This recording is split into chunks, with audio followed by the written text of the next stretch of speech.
سورہ بقرہ کی آیت نمبر 219 ہے۔ اللہ تعالیٰ فرماتے ہیں یسألونک، وہ آپ سے سوال کرتے ہیں، عن الخمر، شراب کے بارے میں، والمیسر، اور جوئے کے بارے میں۔ اب آیت مبارکہ میں جو خمر کا لفظ استعمال ہوا ہے، خمر جو ہے وہ شراب کو بھی کہا جاتا ہے، اور سر پہ اوڑھنے والی چادر کو بھی خمر کہا جاتا ہے، کیونکہ چادر بھی سر کو ڈھانپ لیتی ہے اور شراب جو ہوتی ہے وہ انسان کی عقل کو ڈھانپ لیتی ہے، لہٰذا ان دونوں میں ایک مناسبت ہے۔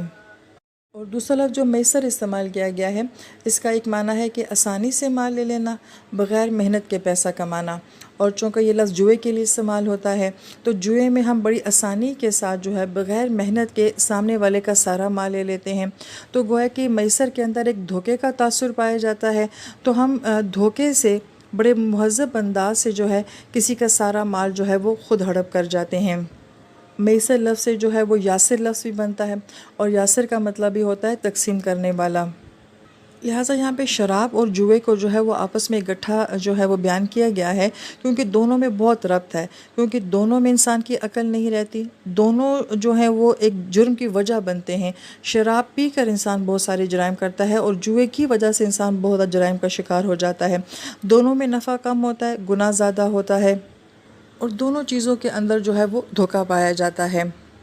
پھر جو شراب کا معاملہ بیان کیا جاتا ہے تو عرب لوگ پانی کی جگہ شراب پیا کرتے تھے، یعنی کہ جیسے ہمارے گھروں میں مٹکے ہوتے ہیں پانی کے، تو ان کے گھروں میں مٹکے شراب کے ہوا کرتے تھے، اور ان کی عام مجلسوں میں مرد اور عورتیں جو ہیں وہ دونوں شراب پیا کرتے تھے۔ اب یہ عادت ان کی اتنی پکی تھی، تو اللہ تعالیٰ کا کیسا حکیمانہ نظام ہے کہ اللہ تعالیٰ نے براہ راست جو ہے وہ شراب کو حرام نہیں کیا ہے،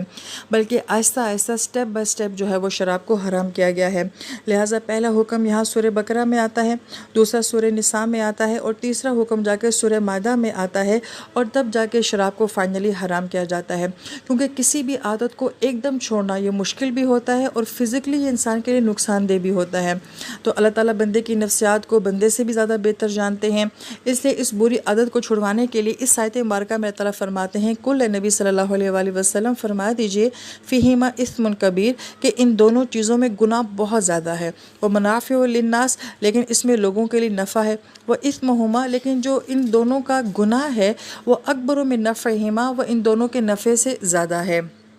پہلا سوال جو ہمارے ذہن میں آتا ہے کہ ان دونوں میں نفع کیسا ہے، یہ جب آپ تفسیر پڑھیں گے تو آپ کو ڈیٹیل میں سمجھ آئے گی، مگر سطحی لحاظ سے یہ دیکھا جائے کہ شراب کا باقاعدہ ایک کاروبار تھا، لانا لے جانا اور اس کی کیریج اور یہ سب کچھ، تو کسی نہ کسی کو کسی نہ کسی طریقے سے تو فائدہ ہو ہی رہا تھا، اور جوئے کے اندر بھی ایک فریق کو تو کم سے کم فائدہ ہوتا ہی ہے کہ وہ بیٹھے بیٹھے مالدار ہو جاتا ہے، اگرچہ دوسرا فریق جو ہے وہ بیٹھے بیٹھے مفلس ہو جاتا ہے، تو کچھ تو بہرحال ان میں نفع تھا، لیکن ایکچولی یہ نفع نہیں تھا۔ اب یہاں پہ دیکھیں آیت مبارکہ میں یہ نہیں کہا گیا کہ ان کا نفع زیادہ ہے نقصان کم ہے، بلکہ یہ کہا جا رہا ہے کہ ان کے نفع سے زیادہ ان کا گناہ بہت زیادہ ہے۔ اللہ تعالیٰ نے نفع نقصان کی بات نہیں کہی ہے، بلکہ نفع اور گناہ کی بات جو ہے وہ کہی ہے، اس لیے بالکل انسان کی نفسیات کے مطابق اللہ تعالیٰ بات فرما رہے ہیں کہ انسان زیادہ نفع اور کم نفع میں پڑھ کے تو ہو سکتا ہے کہ چیزوں کے بارے میں سوچے کہ میں نفع والی چیز کو کیوں چھوڑوں، لیکن جب ہم نفع کو کمپیئر کرتے ہیں گناہ کے ساتھ تو پھر انسان کہتا ہے کہ اس کا نفع گناہ کے آگے کچھ بھی نہیں ہے، میں نے اس کو چھوڑنا ہے۔ تو بڑا خوبصورت انداز اللہ تعالیٰ کا یہاں پہ جس ابھی صحابہ کرام کو سمجھانے کا تھا۔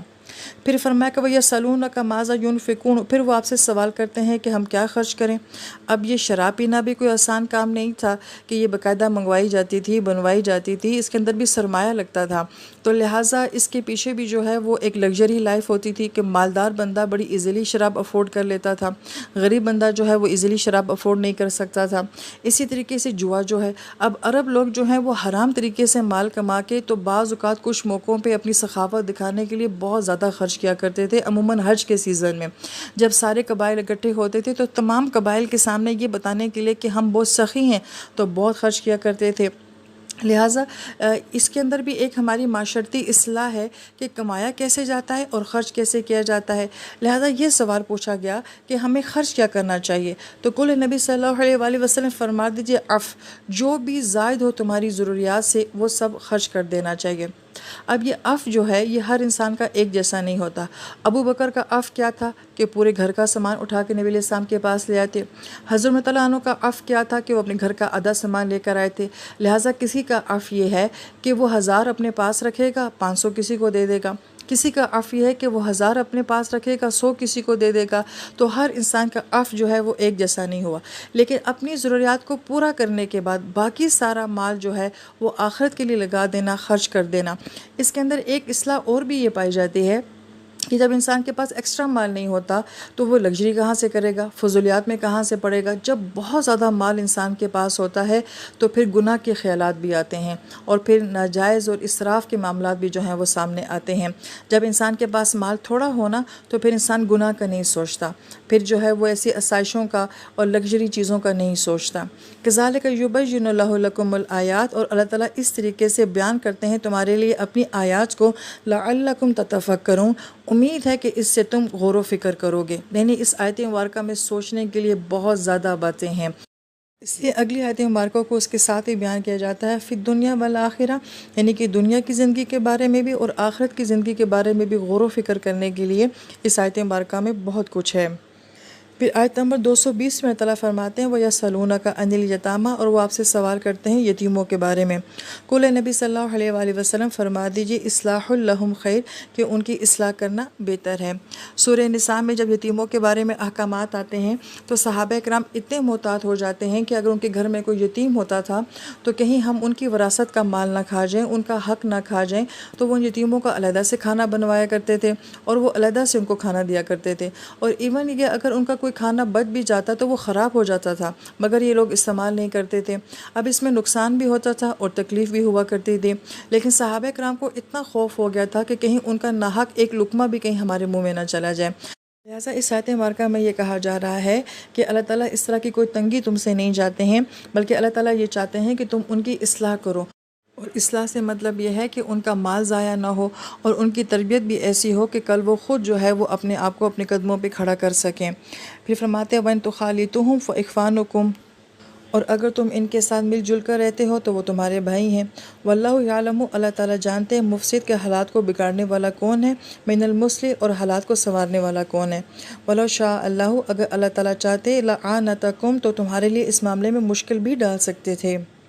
اور مشکل کیسی ہوتی کہ اگر ایک ہی گھر میں آپ بھی رہتے ہوں، یتیم بھی رہتے ہوں، تو انسان کتنی احتیاط کیوں نہ کرے، لیکن بہت ساری چیزیں ایسے ہیں جو مکس ہو جاتی ہیں، تو گویا کہ اس میں اللہ تعالیٰ نے گنجائش دے دی کہ اس میں کوئی حرج نہیں ہے اگر تمہاری نیت خراب نہیں ہے۔ ان اللہ عزیز حکیم، کہ بے شک اللہ تعالیٰ کی ذات کا اقتدار بھی کامل ہے اور اللہ تعالیٰ کی حکمت بھی کامل ہے۔ اب یہاں پہ اقتدار کا کیا تعلق ہے؟ اتھارٹی کا ہونا، کہ کوئی یہ نہ سمجھے کہ اس یتیم کا باپ نہیں ہے تو اب اس کی اتھارٹی میرے ہاتھ میں ہے اور میں جو چاہوں اس کے ساتھ کروں۔ تو یہ جو اللہ تعالیٰ نے ہمیں وقتی دنیا میں چھوٹے چھوٹے اختیارات دیے ہوتے ہیں نا، تو اللہ تعالیٰ آیت کے آخر میں عزیز لا کے یہ بتاتے ہیں کہ یہ بہت تھوڑے اختیار ہیں، بہت تھوڑے وقت کے لیے ہیں، اثر اختیار جو ہے وہ اللہ تعالیٰ کے ہاتھ میں ہے۔ اور اس وقتی اختیار سے جو ہے وہ انسان اپنے آپ کو خدا نہ سمجھنا شروع کر دے، اور حکیم صرف جو لائی گئی ہے کہ اللہ تعالیٰ کے ہر حکم کے پیچھے کوئی نہ کوئی حکمت ہوتی ہے۔